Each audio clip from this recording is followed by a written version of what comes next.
دفع ہو جاؤ میرے گھر سے۔ سائم دورانی کی دھاڑ سے دورانی مینشن کے وسیع عریض لاؤنج کی دیواریں تک کانپ اٹھی۔ اس کی آواز میں ایسی وحشت تھی جیسے کوئی زخمی شیر دھاڑ رہا ہو۔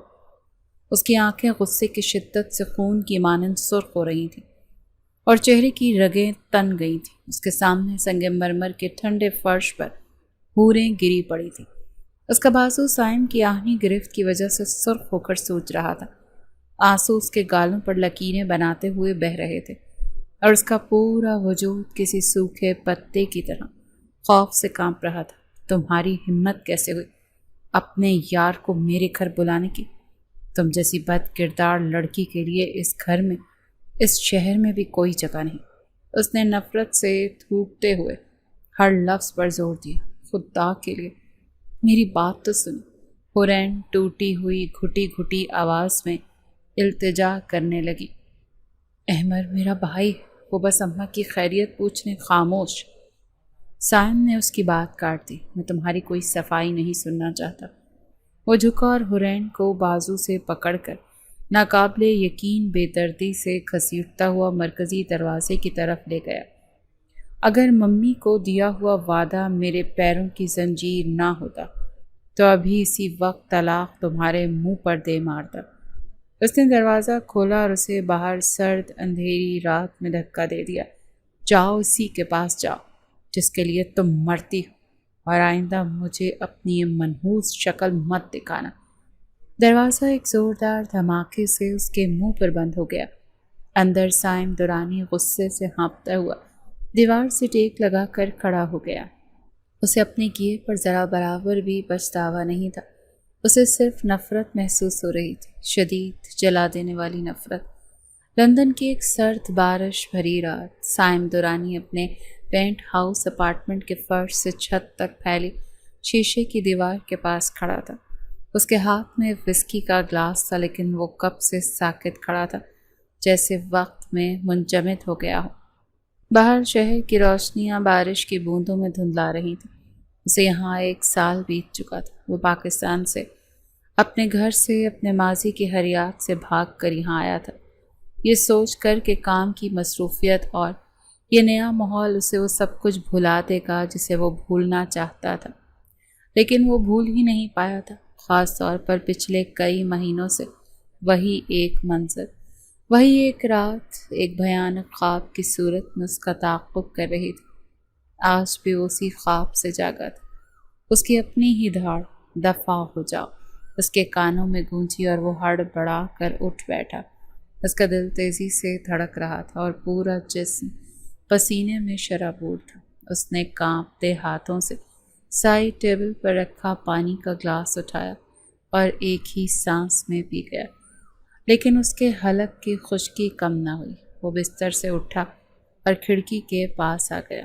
اس کے ذہن میں وہی منظر، وہی چیخیں، وہی آنسو سے بھری بے بس آنکھیں گردش کر رہی تھیں۔ 1 سال گزر گیا تھا، لیکن وہ منظر اس کے ذہن سے محو نہیں ہو سکا تھا۔ وہ خود کو سمجھاتا تھا کہ اس نے جو کیا وہ صحیح کیا۔ وہ لڑکی اس ہی قابل تھی، لیکن پھر اس کے اندر سے ایک آواز آتی جو اسے ملامت کرتی۔ یہ اس کی ماں کی آواز تھی جو اسے اس کا وعدہ یاد دلاتی، اسے کبھی اپنی زندگی سے مت نکالنا۔ میں نے ایسا کیوں کیا؟ اس نے شیشے پر نظر آتے اپنے عکس سے سرگوشی کی۔ ایک لڑکی حورین، آخر اس سے اتنی شدید نفرت کی وجہ کیا تھی؟ میں تو ایسا نہیں تھا۔ یہ سب شروع کہاں سے ہوا تھا؟ یہ سوال اس کے ذہن میں گونجتا رہا اور پھر آہستہ آہستہ ماضی کے پردے ہٹنے لگے۔ اس کی آنکھوں کے سامنے لندن کا منظر دھندلانے لگا اور دورانی مینشن کے ڈائننگ روم کا منظر ابھرنے لگا۔ اپنی ماں کا چہرہ یاد آنے لگا، ان کی ویل چیئر، ان کی آواز، اور بارش بھری شام جب اس کی پرسکون زندگی میں طوفان کا پہلا جھونکا آیا تھا۔ وہ دن جب سب کچھ ہوا تھا۔ دورانی مینشن کے پرتعیش ڈرائنگ روم میں مکمل خاموشی طاری تھی۔ باہر تیز بارش ہو رہی تھی اور کھڑکی کے شیشوں سے ٹکراتی بوندیں ماحول کو مزید سنجیدہ بنا رہی تھی۔ سائم دورانی، ایک 35 سالہ پرکشش، روبدار اور سرد مزاج بزنس مین، اپنی ماں شہربانو بیگم کے سامنے سر جھکائے کھڑا تھا۔ شہربانو ویل چیئر پر بیٹھی تھی اور ان کے چہرے پر ممتا کی نرمی اور لہجے میں حکم کی سختی کا امتزاج تھا۔ میں نے جو کہا ہے تم نے سنا سائم؟ جی ممی، لیکن آپ جانتی ہیں میں یہ نہیں کر سکتا۔ سائم کے لہجے میں پہلی بار بے بسی تھی۔ کیوں نہیں کر سکتا؟ شہر بانو نے تیز نظروں سے اسے دیکھا۔ کیا وہ لڑکی خوبصورت نہیں یا اس کا تعلق ہمارے اسٹیٹس سے نہیں ملتا؟ ممی پلیز، آپ جانتی ہیں میری زندگی میں ان چیزوں کی کوئی اہمیت نہیں ہے۔ سائم نے بے چینی سے اپنے بالوں میں ہاتھ پھیرا۔ لیکن ایک گاؤں کی لڑکی جس سے میں کبھی ملا تک نہیں، وہ میرے ساتھ کیسے ایڈجسٹ کرے گی؟ سلمیٰ کا میری زندگی پر احسان ہے سائم، ایک ایسا احسان جس کا بدلہ میں کبھی نہیں چکا سکتی۔ شہر بانو کی آواز بھیگ گئی۔ آج وہ زندگی اور موت کی کشمکش میں ہے۔ اسے آخری سٹیج کا کینسر ہے اور اس کی ایک ہی بیٹی ہے، حور العین۔ وہ چاہتی ہے کہ میں اسے اپنی بہو بنا لوں تاکہ اس کے بعد وہ لاوارث نہ رہ جائے۔ سائم خاموش رہا۔ اس کی ماں کی ٹانگیں سالوں پہلے ایک ایکسیڈنٹ میں چلی گئی تھی۔ اسی ایکسیڈنٹ میں اس کے والد کا انتقال ہوا تھا۔ اس دن کے بعد سے سائم اپنی ماں کے لیے شدید حساس ہو گیا تھا۔ سلمیٰ نے مجھے فون پر روتے ہوئے بتایا ہے۔ شہر بانو نے بات جاری رکھی۔ اس کے پاس زیادہ وقت نہیں ہے، تم کل ہی گاؤں جاؤ گے، حورین سے نکاح کرو گے اور اسے یہاں لے آؤ گے۔ یہ میرا حکم بھی ہے اور التجا بھی۔ سائم نے ایک گہری سانس لی۔ اس کی ماں کی خوشی اور سکون سے بڑھ کر اس کے لیے اور کچھ نہیں تھا۔ جیسے آپ کا حکم ممی، اس نے سر جھکا کر کہا اور کمرے سے باہر نکل گیا۔ اس کے دل پر ایک عجیب سا بوجھ تھا، ایک انجان سفر کا بوجھ، ایک ایسی ذمہ داری کا بوجھ جسے وہ اٹھانا نہیں چاہتا تھا، لیکن اب اس کے سوا اور کوئی چارہ بھی نہیں تھا۔ اگلے دن کے سپہر سائم دورانی کی چمکتی ہوئی سیاہ مرسڈیز گاؤں کی کچی اور ناہموار سڑکوں پر دھواں اڑاتی ہوئی ایک چھوٹے سے صاف ستھرے گھر کے سامنے رکی۔ اس نے بھاری دل کے ساتھ دروازے پر دستک دی۔ چند لمحوں بعد ایک خاتون نے دروازہ کھولا، جن کے چہرے پر بیماری کے آثار واضح تھے، لیکن آنکھوں میں ایک عجیب سی متانیت اور شفقت تھی۔ یہ سلمیٰ بیگم تھی، حورین کی ماں۔ انہیں دیکھ کر سائم کو اپنی ماں کی باتیں یاد آئیں۔ آؤ بیٹا، اندر آؤ، مجھے پتا تھا تم آؤ گے۔ سلمیٰ نے کمزور سی مسکراہٹ کے ساتھ اس کا استقبال کیا۔ سائم ادب سے ان کے پیچھے چلتا ہوا صحن میں بچھی رنگین دھاگوں سے بنی چارپائی پر بیٹھ گیا۔ اس کے مہنگے سوٹ اور یہاں کے سادہ ماحول میں کوئی مطابقت نہیں تھی۔ شہر بانو کیسی؟ اس نے بتایا تھا کہ تم آ رہے ہو۔ سلمیٰ نے پانی کا گلاس اس کی طرف بڑھاتے ہوئے پوچھا۔ جی خالہ، ممی ٹھیک ہے، انہوں نے آپ کو بہت یاد کیا ہے۔ سائم نے مختصر اور نپا تلا جواب دیا۔ اس کی نظریں بے چینی سے ادھر ادھر گھوم رہی تھی۔ وہ اس لڑکی کو دیکھنا چاہتا تھا جس کے لیے اسے یہاں بھیجا گیا تھا، جس کی وجہ سے اس کی زندگی میں ایک بھونچال آنے والا تھا۔ تبھی صحن کے ایک کونے میں لگے آم کے گھنے درخت پر کچھ ہلچل ہوئی۔ حورین، اریو حورین، نیچے اتر آؤ بیٹی، دیکھو مہمان آئے ہیں۔ سلمیٰ نے درخت کی طرف دیکھ کر پکارا۔ سائم نے چونک کر اوپر دیکھا۔ ایک 19 سالہ لڑکی، گلابی رنگ کے سادہ سلون کے سوٹ میں ملبوس، لمبے کالے بال جو ایک ڈھیلی سی پونی میں بندھے تھے، بڑی بے فکری سے ایک شاخ پر بیٹھی کچے آم توڑ کر نمک لگا کر کھا رہی تھی۔ ماں کی آواز سن کر اس نے نیچے جھانکا۔ اس کی بڑی بڑی شوخ آنکھوں نے ایک لمحے کو چارپائی پر بیٹھے اجنبی کو دیکھا اور پھر کسی ماہر کھلاڑی کی طرح دیوار کے ساتھ لگی بیل کا سہارا لیتے ہوئے چھلانگ لگا کر نیچے کو کود گئی۔ اس کے ہاتھ میں 2 کچے آم تھے۔ وہ سیدھی اپنی ماں کے پاس آئی۔ اماں بس 2 منٹ، یہ فاطمہ خالہ کو دے کر آتی ہوں، انہوں نے کہا تھا۔ پھر اس کی نظر چارپائی پر بیٹھے سائم دورانی پر پڑی۔ ایک لمحے کو وہ اس کی روبدار شخصیت دیکھ کر ٹھٹکی۔ گہرے نیلے رنگ کے ڈریس پینٹ اور سفید شرٹ میں ملبوس، کلائی پر چمکتی گھڑی اور چہرے پر سنجیدگی، وہ کسی اور ہی دنیا کا باسی لگ رہا تھا۔ یہ تمہاری خالہ شہر بانو کے بیٹے ہیں، سائم دورانی، سلام کرو بیٹا، سلمیٰ نے تعارف کروایا۔ حورین نے اپنی بڑی بڑی آنکھوں سے اسے اوپر سے لے کے نیچے تک دیکھا اور پھر بڑی معصومیت اور شرارت کے امتزاج سے کہا، السلام علیکم انکل۔ انکل کا لفظ سائم کے کانوں میں تیر کی طرح لگا۔ اس نے اپنے جبڑے بھینچ لیے۔ وہ 35 سال کا تھا، بلا شبہ اس لڑکی سے عمر میں کافی بڑا تھا، لیکن انکل، یہ کچھ زیادہ ہی تھا۔ اس کی 30 سالہ زندگی میں کسی لڑکی نے اسے اس طرح مخاطب کرنے کی جرت نہیں کی تھی۔ اسے لگا جیسے اس گاؤں کی لڑکی نے اس کی شخصیت کا مذاق اڑایا ہے۔ سلمیٰ نے فوراً بیٹی کو ڈانٹا۔ حورین، یہ کیا بدتمیزی ہے؟ وہ تم سے عمر میں بڑے، بھائی کہہ سکتی ہوں۔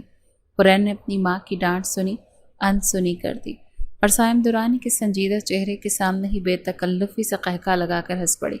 اماں، دیکھنے میں تو انکل ہی لگتے ہیں، اتنے سیریس جو بیٹھے ہیں، لگتا ہے کسی پر غصہ کر کے آئے ہیں۔ سائم درانی لب کھینچ کر خاموش رہا۔ اس لڑکی کی شوخی اور منہ پھٹ انداز نے اسے پہلے ہی ملاقات میں شدید ناگوار گزرا تھا۔ تھوڑی دیر بعد وہ عام دنی کے بہانے باہر نکلی۔ کچھ ہی دیر میں باہر گلی سے بچوں کے لڑنے کی آوازیں آنے لگیں۔ سائم نے کھڑکی سے جھانکا تو دیکھا کہ حورین محلے کے 2 بچوں کے کان پکڑ کر ان کی صلح کروا رہی تھی، ساتھ ہی انہیں دھمکا بھی رہی تھی۔ آئندہ لڑے تو دونوں ٹانگیں توڑ دوں گی۔ اس کا انداز کسی گلی کی دادا گیر لڑکی جیسا تھا۔ واپس آ کر وہ ایسے بیٹھ گئی جیسے کچھ ہوا ہی نہ ہو۔ اس کے چہرے پر ایسی معصومیت تھی کہ کوئی سوچ بھی نہیں سکتا تھا کہ یہ وہی لڑکی ہے جو ابھی باہر بچوں پر روب جھاڑ رہی تھی۔ سائم نے دل ہی دل میں اسے بدتمیز اور جنگلی لڑکی کا خطاب دے دیا۔ وہ سوچ رہا تھا کہ اس کی ماں نے کس مصیبت میں اسے پھنسا دیا۔ یہ لڑکی اور وہ ان کا تو کوئی جوڑ ہی نہیں تھا۔ اسے یہاں سے جانے کی جلدی تھی، لیکن وہ نہیں جانتا تھا کہ قسمت نے اس بدتمیز لڑکی کو ہمیشہ کے لیے اس کے نام کے ساتھ جوڑ دیا تھا۔ اگلے دن جب سلمیٰ بیگم نے حورین کو بتایا کہ سائم درانی کا رشتہ اس کے لیے آیا ہے اور کل اس کا نکاح ہے، تو جیسے گھر میں ایک طوفان آ گیا۔ حورین جو اپنی ماں کی بیماری سے مکمل طور پر بے خبر تھی، غصے سے پھٹ پڑی۔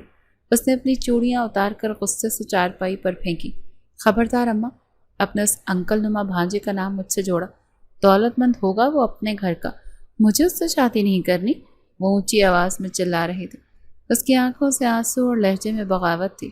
میں آپ کو چھوڑ کر اس بھٹے کے ساتھ شہر ہرگز نہیں جاؤں گی۔ اس کا چہرہ دیکھا ہے آپ نے؟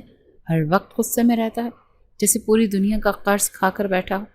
دروازے سے اندر آتے سائم درانی کے قدم وہیں ٹھہر گئے۔ وہ سلمیٰ بیگم کے لیے کچھ دوائیں لے کر آیا تھا، لیکن حورین کے الفاظ سن کر اس کے ہاتھ میں پکڑا شاپر وہیں گر گیا۔ انکل نما بھانجا؟ بھٹا؟ اس کے اندر غصے کی ایک تیز لہر اٹھی۔ وہ تو صرف اپنی ماں کے حکم کی تعمیل پر یہاں آیا تھا، زبردستی یہ نکاح کر رہا تھا، اور اوپر سے اس لڑکی کے نخرے اور بدتمیزی۔ اس کا دل چاہا وہ اندر جا کر اس لڑکی کو بتائے کہ وہ کون ہے اور اس کی کیا حیثیت ہے، لیکن وہ سلمیٰ بیگم کی حالت دیکھ کر خاموش رہا اور واپس پلٹ گیا۔ اندر سلمیٰ بیگم کی حالت بگڑ رہی تھی۔ بیٹی کا انکار اور اپنی بے بسی انہیں توڑ رہی تھی۔ ان کا سانس پھولنے لگا اور وہ کھانسنے لگیں۔ آخرکار انہوں نے وہ راز فاش کرنے کا فیصلہ کیا جو وہ اب تک حورین سے چھپائے ہوئے تھے۔ حورین، ان کی آواز کانپ رہی تھی، میرے پاس زیادہ وقت نہیں ہے بیٹی۔ حورین نے ماں کی حالت دیکھی تو اس کا سارا غصہ ہوا ہو گیا۔ وہ بھاگ کر ان کے پاس آئی اور ان کا ہاتھ تھام لیا۔ کیا مطلب اماں؟ آپ ایسی باتیں کیوں کر رہی ہیں؟ مجھے کینسر، آخری سٹیج پر، سلمیٰ نے روتے ہوئے کہا۔ ڈاکٹروں نے جواب دے دیا ہے، میں تمہیں اس دنیا میں اکیلا اور لاوارث نہیں چھوڑ سکتی۔ شہر بانو میری بہن جیسی ہے، اور سائم، وہ بہت اچھا لڑکا ہے، وہ تمہارا بہت خیال رکھے گا۔ میری خاطر یہ نکاح کر لو، مجھے سکون سے مرنے دو۔ یہ انکشاف حورین پر بجلی بن کر گرا۔ اس کے پیروں تلے سے زمین نکل گئی۔ وہ یقین ہی نہیں کر پا رہی تھی کہ اس کی ہنستی مسکراتی ماں، جو اس کی پوری دنیا تھی، اسے چھوڑ کر جانے والی ہے۔ وہ پھوٹ پھوٹ کر رونے لگی اور اپنی ماں کے گلے لگ گئی۔ اس کا سارا غصہ، ساری بغاوت آنسوؤں میں بہہ گئی۔ اب اس کے سامنے صرف ایک ہی مقصد تھا، اپنی ماں کی آخری خواہش کو پورا کرنا، چاہے اس کے لیے قیمت کچھ بھی ہو۔ اگلے دن ایک سادہ سی تقریب میں سائم درانی اور حورین کا نکاح ہو گیا۔ حورین سفید جوڑے میں خاموش اور بے جان گڑیا کی طرح بیٹھی تھی۔ اس کی آنکھیں مسلسل رو رہی تھیں۔ ماں کو کھونے کا ڈر اسے اندر ہی اندر کھائے جا رہا تھا۔ سائم نے نکاح کے وقت اسے دیکھا۔ اس کی سوجی ہوئی آنکھیں اور مرجھایا ہوا چہرہ دیکھ کر اسے ایک لمحے کو ترس آیا تھا، لیکن پھر اس کی بدتمیزی یاد کر وہ خیال جھٹک گیا۔ نکاح کے ٹھیک 2 دن بعد سلمیٰ بیگم نے اس دنیا سے رخصت ہو گئی۔ حورین کے لیے قیامت تھی۔ وہ اپنی ماں کی میت سے لپٹ کر اتنا روئی کہ روتے روتے ہی ہوش کھو بیٹھی۔ گاؤں والے اور رشتہ دار افسوس کر رہے تھے۔ سائم کو شہر میں ایک ضروری میٹنگ کے لیے فوری واپس جانا تھا۔ وہ حورین کے ہوش میں آنے کا انتظار نہیں کر سکتا تھا۔ اس نے گاؤں کی ایک بزرگ خاتون سے کہا کہ وہ حورین کو تیار کر دیں۔ جب وہ کمرے میں گیا تو حورین بے ہوش بستر پر پڑی تھی۔ اس کا وجود سائم کو ایک بوجھ محسوس ہوا، ایک ایسی ذمہ داری جسے وہ نبھانا نہیں چاہتا تھا، لیکن لیکن اب اس سے بھاگ بھی نہیں سکتا تھا۔ اس نے گہری سانس لی اور نہ چاہتے ہوئے بھی اسے اپنی باہوں میں اٹھایا۔ اس کا نازک اور ہلکا پھلکا وجود اس کے مضبوط باہوں میں تھا۔ اسے اٹھائے گاڑی کی طرف بڑھ گیا۔ اس وقت وہ نہیں جانتا تھا کہ جسے وہ بوجھ سمجھ رہا قسمت اس کے نصیب میں اس کا عشق لکھ چکی ہے، ایک ایسا عشق جو اسے جلا کر راکھ بھی کرنے والا تھا اور پھر اسی راکھ سے اسے ایک نیا انسان بھی بنانے والا تھا۔ گاڑی شہر کی طرف جانے والی پکی سڑک پر فراٹے بھری جا رہی تھی۔ پچھلی سیٹ پر حرین بے ہوشی کی حالت میں لیٹی تھی۔ سائم خاموشی سے ڈرائیو کر رہا تھا۔ اس کا ذہن منتشر تھا، اسے سمجھ نہیں آ رہا تھا وہ اس صورتحال کو کیسے سنبھالے گا۔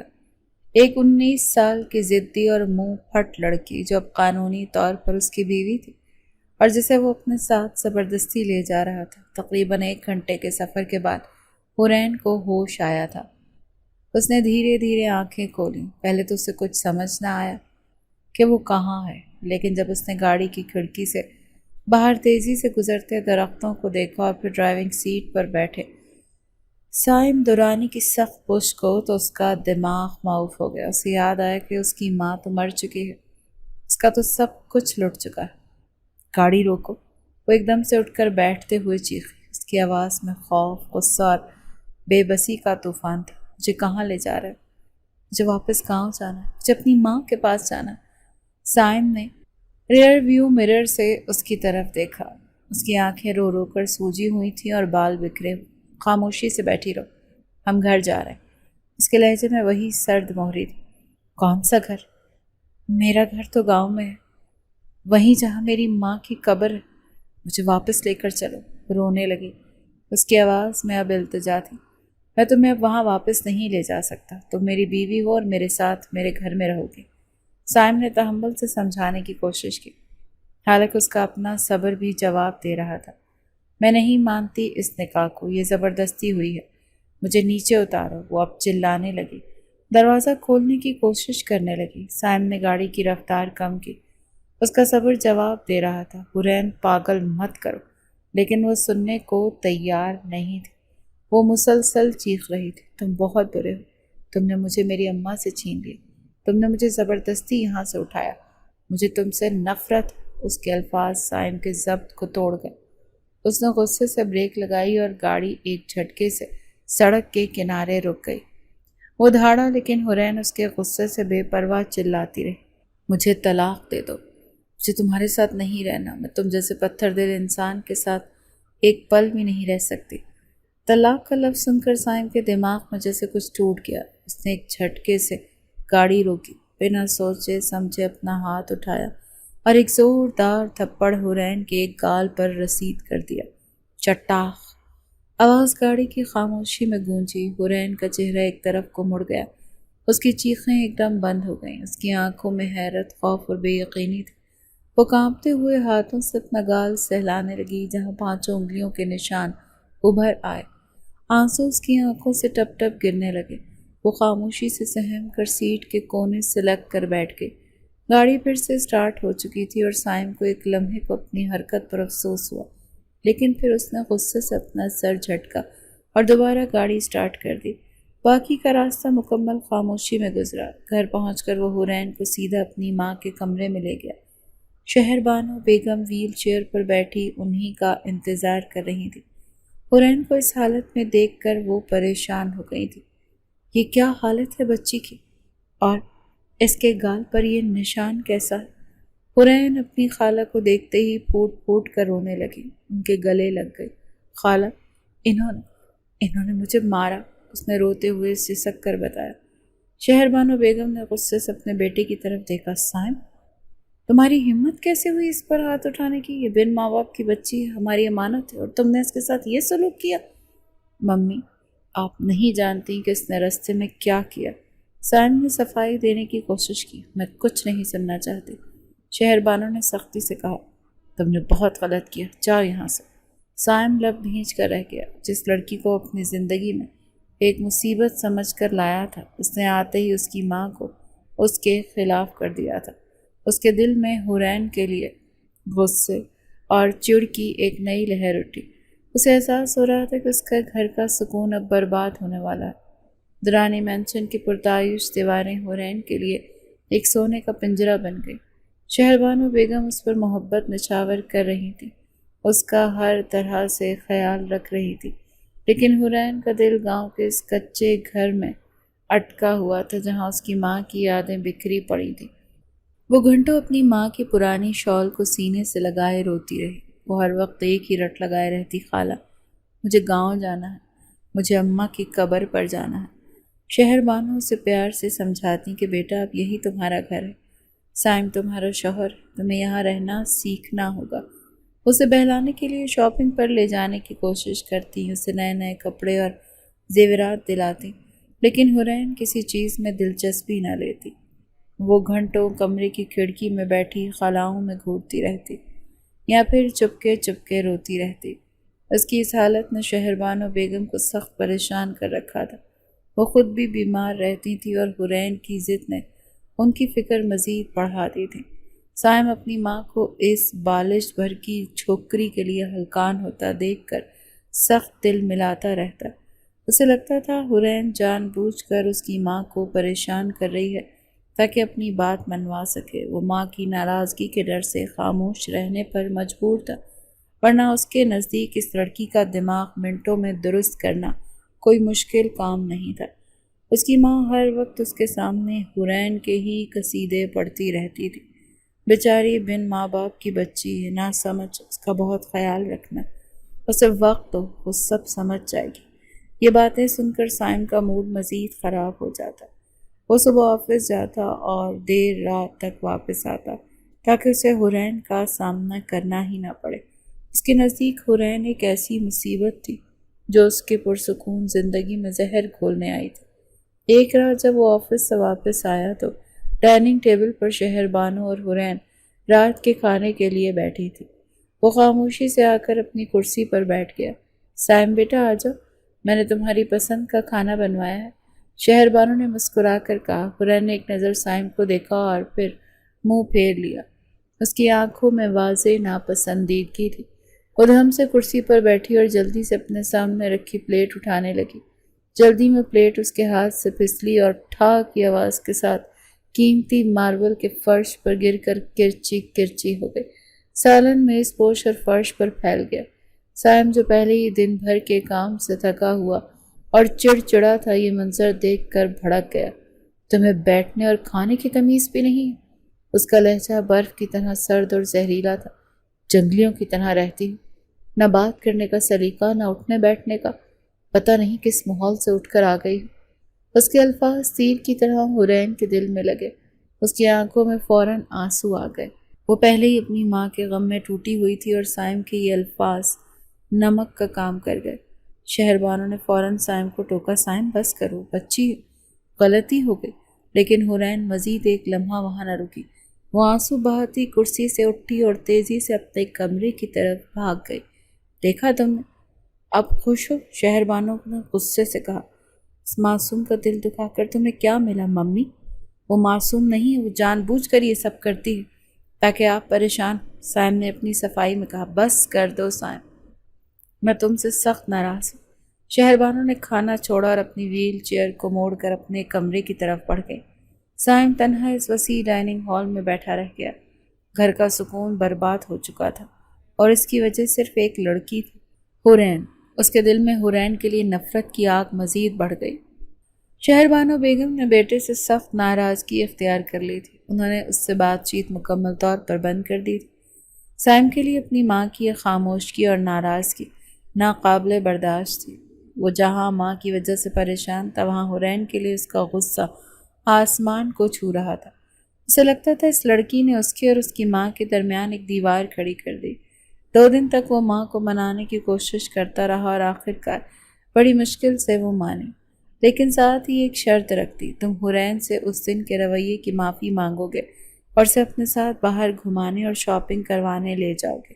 سائم کو لگا جیسے کسی نے اس کے کانوں میں پگھلا ہوا سیسا ڈال دیا۔ وہ اور اس لڑکی سے معافی مانگے، یہ اس کے لیے اپنی انا کی توہین تھی۔ ممی، غلطی اس کی تھی، آخری فیصلہ سنا دیا ہے میں نے۔ شہر بانو نے سختی سے کہا۔ اگر مجھے منانا ہے تو یہ کرنا ہی پڑے گا۔ ماں کی ضد کے آگے مجبور ہو کر سائم نے دل پر پتھر رکھ کر حامی بھر لی۔ وہ حرین کے کمرے میں گیا جو کھڑکی کے پاس بیٹھی باہر دیکھ رہی تھی۔ میں اس دن کے لیے سوری کرتا ہوں، سائم نے انتہائی مشکل سے یہ الفاظ کہے۔ حرین نے مڑ کر اسے دیکھا اور پھر ایسے ناک بھو چڑھائی جیسے اس کے نزدیک سائم درانی کی سوری کی کوئی اہمیت ہی نہ ہو۔ اس نے کوئی جواب نہیں دیا اور دوبارہ باہر دیکھنے لگی۔ یہ بے نیازی سائم درانی کی انا پر زبردست چوٹ تھی۔ اس کے اندر غصے کی آگ بھڑک اٹھی، لیکن وہ ماں کو دیا ہوا وعدہ یاد کر کے ضبط کر گیا۔ تیار ہو جاؤ، ہم باہر جا رہے ہیں شاپنگ کے لیے، اس نے حکم دینے والے انداز میں کہا۔ جواب میں حرین نے جو کہا اس نے سائم کے دماغ کو مزید سلگا دیا۔ وہ اپنی جگہ سے اٹھی، اس کے سامنے آ کر کھڑی ہوئی اور بڑی بدتمیزی سے بولی، دیکھیں انکل، اگر بدقسمتی سے میرا نکاح آپ سے ہو گیا ہے تو اس کا یہ مطلب نہیں ہے کہ آپ مجھ پر لائن ماریں۔ جائیں اپنی عمر کی کوئی ڈھونڈیں ان کاموں کے لیے، مجھے آپ کے ساتھ کہیں نہیں جانا۔ یہ کہہ کر وہ واپس اپنی جگہ پر جا بیٹھی۔ سائم درانی تو تل ملا کر رہ گیا۔ اس کا دل چاہا کہ اس لڑکی کا منہ نوچ دے، لیکن وہ بے بسی سے مٹھیاں بھینچتا ہوا کمرے سے نکل گیا۔ کچھ دن بعد ایک صبح وہ آفس جانے کے لیے تیار ہوا اور نیچے آیا تو اس کی ایک بہت اہم میٹنگ تھی۔ وہ گھر سے نکل رہا تھا کہ اس کی نظر لان میں پڑی حرین گارڈن میں پودوں کو پانی دے رہی تھی۔ اس کی گلابی کاٹن کا سوٹ پہنا ہوا تھا جو پانی میں مکمل طور پر بھیگ کر اس کے جسم سے چپک گیا تھا۔ اس کے جسم کے نشیب و فراز کو واضح کر رہا تھا۔ دوپٹہ وہیں قریب پڑے بینچ پر لاپرواہی سے پڑا تھا۔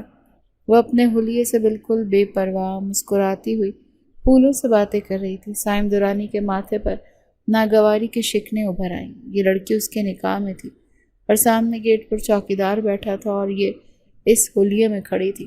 اسے شدید غصہ آیا۔ اسے ٹوکنے کے غرض سے تیز قدم سے اس کی طرف بڑھا۔ حرین کی اس پر نظر پڑی تو شرارت اس کی آنکھوں میں ناچنے لگی۔ اس نے مسکراتے ہوئے پانی کے پائپ کا رخ سائم کی طرف کر دیا۔ یہ کیا بچپنا ہے، بند کرو اسے، سائم نے غصے سے کہا، لیکن حرین نے اس کی بات سنی انسنی کر دی اور پانی کی تیز دھار اس پر ڈال دی۔ سائم درانی جو بیش قیمت 3 پیس سوٹ میں ملبوس تھا سر سے پاؤں تک بھیگ گیا۔ پانی کی ٹھنڈی دھار اس کے غصے کی آگ کو مزید بھڑکا گئی تھی۔ میں نے کہا تھا بند کر دو، وہ دھاڑتا ہوا اس کی طرف لپکا اور اس کے ہاتھ سے پانی چھین کر دور پھینکا۔ اس کا ہاتھ ایک بار پھر اٹھا تھا اور اس سے پہلے کہ وہ خود کو روک پاتا ایک زوردار تھپڑ حرین کے گال پر پڑ چکا تھا۔ وہ روتی ہوئی اندر بھاگ گئی۔ سائم غصے سے کانپتا ہوا اپنے کمرے کی طرف بڑھ گیا تاکہ کپڑے بدل کر میٹنگ کے لیے جا سکے، یہ جانے بغیر کہ یہ تھپڑ اس کی زندگی میں ایک طوفان لانے والا ہے۔ دوسرا تھپڑ حرین کے لیے ناقابل برداشت تھا۔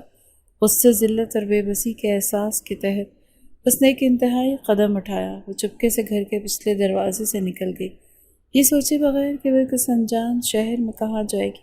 جب کافی دیر تک وہ نظر نہ آئی تو شہر بانو بیگم پریشان ہو گئی تھی۔ انہوں نے ملازمہ سے پوچھا تو پتہ چلا کسی نے اسے گھر سے باہر جاتے نہیں دیکھا۔ شہر بانو کا دل تو دھک سے رہ گیا۔ انہوں نے فوراً سائم کو فون کیا جو آفس پہنچ چکا تھا۔ ماں کی گھبرائی ہوئی آواز سن کر سائم کے بھی ہاتھ پیر پھول گئے تھے۔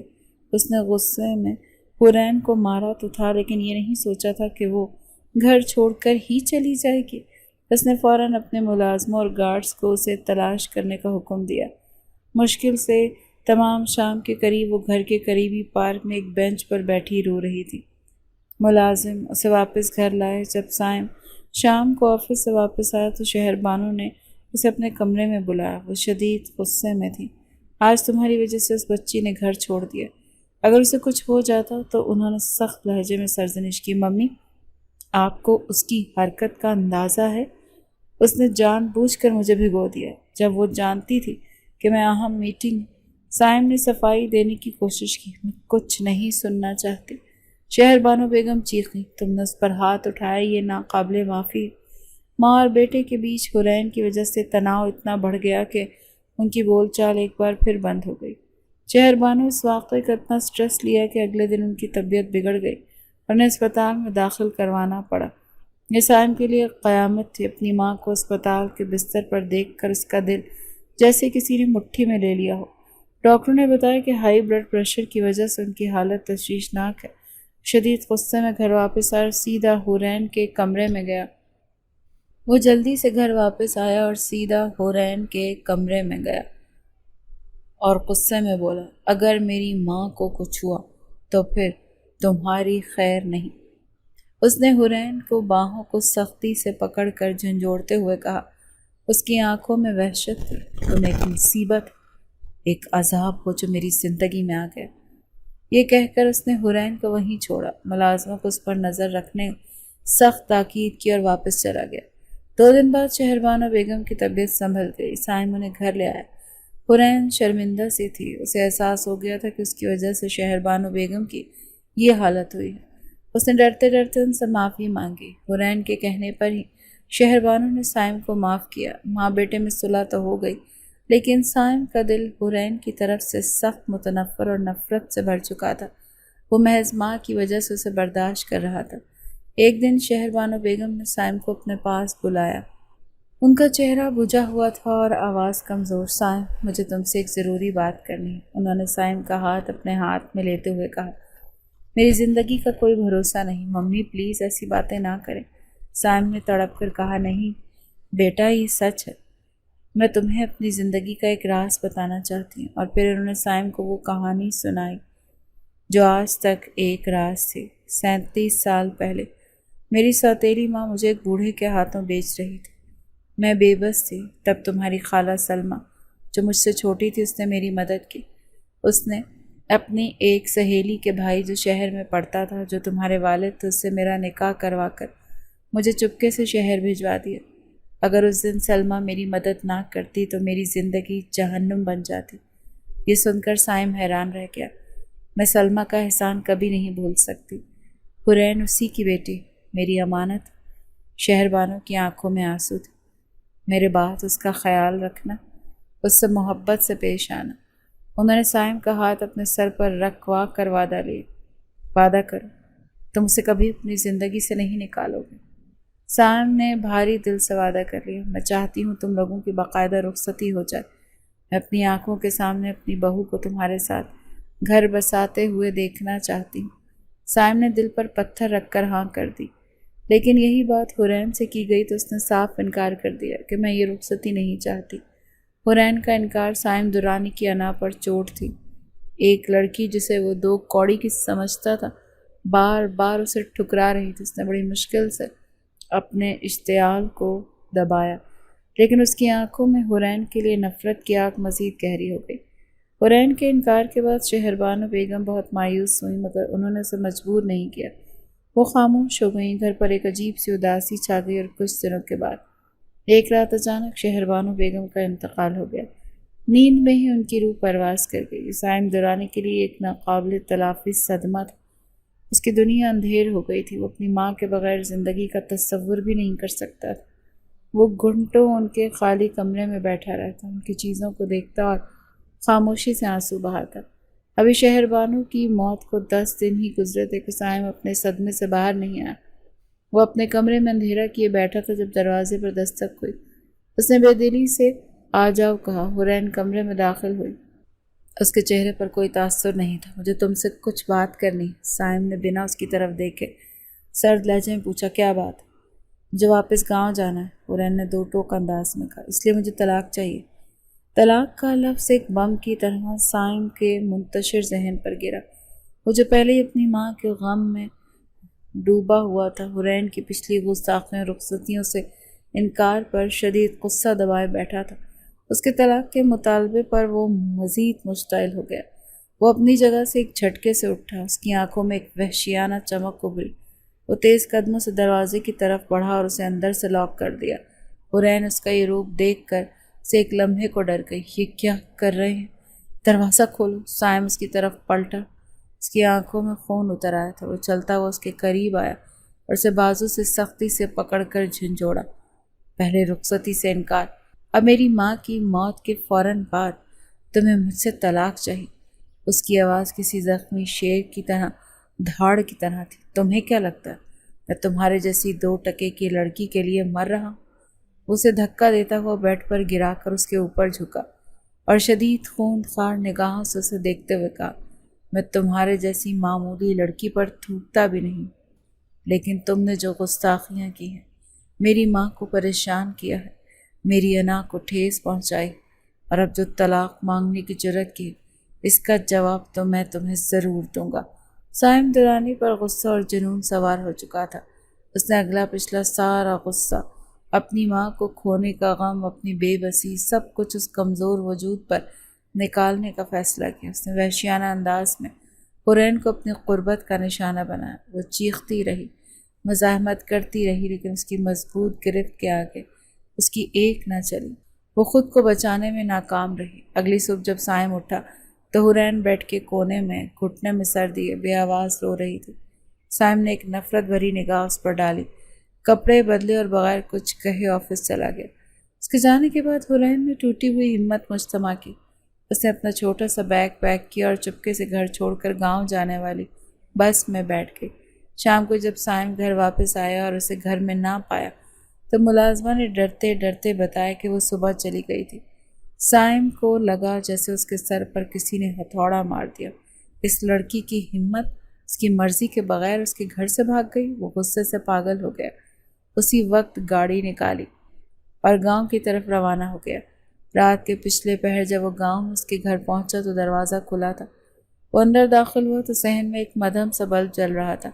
سامنے چارپائی پر حورین بیٹھی تھی اور اس کے سامنے زمین پر بیٹھا ایک نوجوان لڑکا احمد، جس کی پڑوسن فاطمہ خالہ کا بیٹا تھا، اسے تسلیاں دے رہا تھا۔ حورین اس کے سامنے آنسو بہا رہی تھی۔ یہ منظر دیکھ کر سائم درانی کے تن بدن میں آگ لگ گئی۔ اس کے دماغ میں فوراً یہی خیال آیا کہ اس لڑکی کا اس لڑکے کے ساتھ کوئی چکر ہے۔ اچھا، تو تم اس کی وجہ سے گاؤں آنے کے لیے مرتی تھی؟ یہ ہے تمہارے گاؤں آنے کی اصل وجہ؟ اس کا نفرت بھرا خاموش لہجہ گونجا۔ حورین اور احمد دونوں نے چونک کر اسے دیکھا۔ حورین ہکا بکا رہ گئی۔ سائم، آپ یہاں؟ وہ صفائی دینے کی کوشش کرنے لگی۔ یہ وہ بات نہیں جو آپ… خاموش، وہ دھاڑا۔ اس کا ہاتھ پکڑ کر کھینچتا وہ گاڑی کی طرف لے جانے لگا۔ سائم حورین کو زبردستی گھسیٹتا وہ گاڑی میں بٹھا کر شہر واپس لے آیا۔ پورے راستے وہ خاموش رہی، بس اس کی آنکھوں سے آنسو بہتے جا رہے تھے۔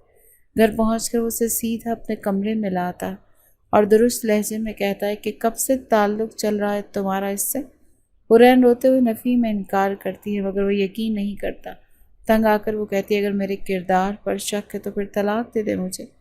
ایک بار پھر اس کے منہ سے طلاق کا لفظ سن کر اس کے تن بدن میں آگ لگ گئی اور وہ اسے تھپڑ دے مارتا اور کہتا ہے بہت سر چڑھا لیا تمہیں ممی نے، لیکن اب میں تمہیں سیدھا کروں گا۔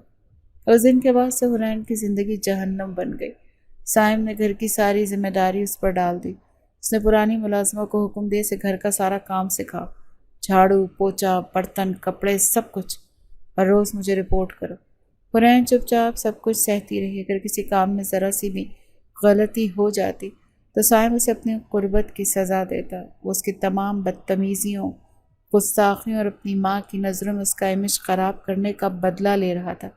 اس کا گھر سے باہر نکلنا بند، وہ ایک قیدی کی زندگی گزار رہی تھی۔ کئی مہینے گزر گئے، سائم کا دل حورین کے لیے موم نہیں ہوا۔ ایک دن گھر پر فاطمہ خالہ اپنے بیٹے احمد کو لے کر حورین سے ملنے آئی۔ وہ گاؤں سے کسی کام سے شہر آئے تھے۔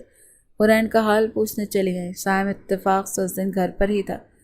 اس لڑکے کو اپنے گھر میں دیکھ کر اس کے دماغ میں شک کا کیڑا پھر سے کل بلانے لگا۔ وہ سمجھا کہ اس لڑکے کو حورین ہی کی ملاقات کے لیے بلایا ہو۔ اس نے بمشکل ان کے سامنے اپنے غصے پر قابو پایا۔ ان کے جانے کے بعد وہ حورین پر ٹوٹ پڑا، اور یہی وہ نقطہ تھا جہاں سے اس کہانی کا آغاز ہوا تھا، جب سائم نے اسے بد کردار کہہ کر گھر سے ہی نکال دیا تھا۔ سائم کا ذہن ماضی کے تمام مناظر کو ایک فلم کی طرح چلا کر واپس لندن کی اس سرد رات میں لوٹ آیا تھا۔ آج 1 سال بعد اسے پہلی بار اپنے کیے پر شدید ندامت کا احساس ہوا۔ اسے اپنی زیادتیوں کا احساس ہو رہا تھا۔ حورین کا آنسوں سے بھیگا بے بس چہرہ اس کی آنکھوں کے سامنے گھوم رہا تھا۔ میں نے یہ کیا کر دیا؟ وہ بے بسی سے سرگوشی کرنے لگا۔ اس کا دل اسے ملامت کر رہا تھا۔ اسے اپنی ماں کا وعدہ یاد آیا، اسے کبھی اپنی زندگی سے مت نکالنا۔ اور اس نے کیا کیا؟ اس نے نہ صرف اپنی زندگی سے بلکہ اپنے گھر سے بھی نکال دیا۔ وہ کہاں ہوگی، کس حال میں ہوگی، ان سوالات نے اس کے دل کو بے چین کر دیا۔ وہ مزید وہاں نہیں رک سکتا تھا۔ اس نے فیصلہ کر لیا کہ اسے واپس جانا تھا، حورین کو ڈھونڈنا تھا اور اس سے اپنے ہر گناہ کی معافی مانگنی تھی۔ اگلے ہی دن وہ پاکستان کی فلائٹ پہ بیٹھا تھا۔ پاکستان پہنچ کر سائم درانی سیدھا گاؤں گیا۔ اس کا دل زور زور سے دھڑک رہا تھا جب اس کی گاڑی سلمہ خان کے پرانے گھر کے سامنے رکی۔ اس نے ایک لمبی سانس لی۔ اس نے ہمت کر کے دروازہ کھٹکھٹایا۔ دروازہ فاطمہ خالہ نے کھولا۔ اسے دیکھ کر وہ حیران رہ گئی۔ سائم بیٹا تم؟ جی خالہ۔ حورین کہاں ہے؟ اس نے بے چینی سے پوچھا۔ فاطمہ خالہ اسے اندر لے گئی۔ جیسے ہی وہ صحن میں داخل ہوا اس کے قدم وہیں جم گئے۔ سامنے چارپائی پر حورین بیٹھی تھی۔ وہ پہلے سے بہت کمزور لگ رہی تھی، لیکن اس کے چہرے پر ایک عجیب سا سکون تھا۔ اس کی گود میں ایک 2-3 ماہ کا بچہ لیٹا کھیل رہا تھا۔ سائم چونک گیا۔ وہ بے یقینی سے کبھی حورین کو دیکھتا اور کبھی اس بچے کو جس کا چہرہ ہو اس کے بچپن کی تصویر جیسا تھا۔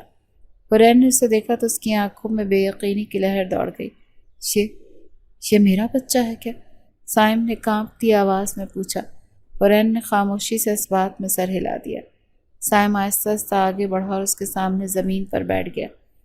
اس نے ڈرتے ڈرتے اپنے بیٹے کو گود میں اٹھایا۔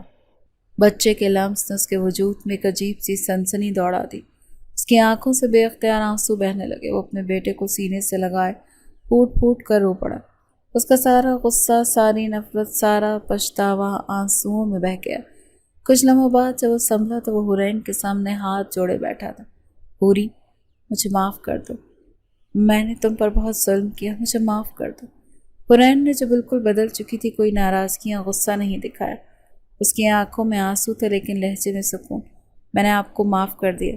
گھر چلو حوری پلیز، سائم نے التجا کی۔ وہ ساتھ جانے کے لیے تیار ہو گئی مگر بولی ایک دن رکیں گے، کل احمر کی شادی ہے۔ احمر کا نام سن کر سائم کو شدید شرمندگی محسوس ہوئی۔ اگلے دن وہ شادی میں شریک ہوا۔ وہاں اسے پتہ چلا کہ احمر حورین کو اپنی بہن مانتا تھا اور وہ ہمیشہ اس کی مدد کرتا تھا۔ اپنی سوچ اور شک پر اسے خود سے نفرت محسوس ہوئی۔ شادی کے بعد وہ حورین اور اپنے بیٹے جس کا نام اس نے رافع رکھا تھا اس کو لے کر شہر آ گیا۔ کمرے میں رافع اپنے کوٹ میں سو رہا تھا۔ حورین کھڑکی کے پاس کھڑی باہر دیکھ رہی تھی۔ سائم چینج کر کے اس کے پیچھے آ کر کھڑا ہو گیا۔ حوری، اس نے دھیرے سے پکارا۔ اس کے شانوں سے پکڑ کر اسے اپنی طرف گھما کر بولا، مجھے معاف کر دو حورین۔ خاموشی سے اس کے گلے لگ کر رونے لگی۔ آج سالوں بعد دونوں نے اپنے دل کھول کر ایک دوسرے کے سامنے رکھے۔ میں نے نکاح سے انکار اس لیے نہیں کیا کہ آپ مجھے پسند نہیں تھے، حورین نے اسے سکتے ہوئے انکشاف کیا، بلکہ میں خود کو آپ کے قابل نہیں سمجھتی تھی۔ میں ایک احساس کمتری کا شکار تھی۔ مجھے لگتا تھا آپ جیسا امیر پڑھا لکھا شخص مجھ جیسی گاؤں کی غریب لڑکی کو کبھی قبول نہیں کرے گا اور شادی کے بعد طعنے بھی دے گا۔ سائم حیران رہ گیا۔ تم نے یہ باتیں مجھ سے پہلے کیوں نہیں کی؟ میں نے تو تمہیں کبھی ایسا نہیں سوچا۔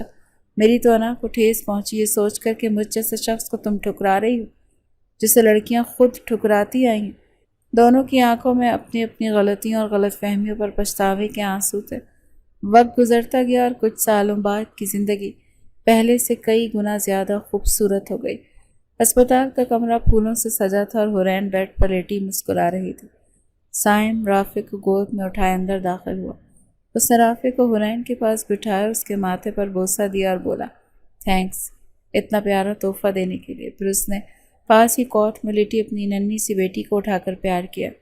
وہ واپس حورین کے پاس آیا، اس کے گرد اپنا بازو پھیلا کر اسے اپنے حصار میں لے لیا۔ مجھے لگتا تھا کہ میں تم سے محبت کرتا ہوں حوری، لیکن اب مجھے احساس ہوتا ہے کہ یہ محبت نہیں عشق ہے۔ میں تم سے عشق کرتا ہوں۔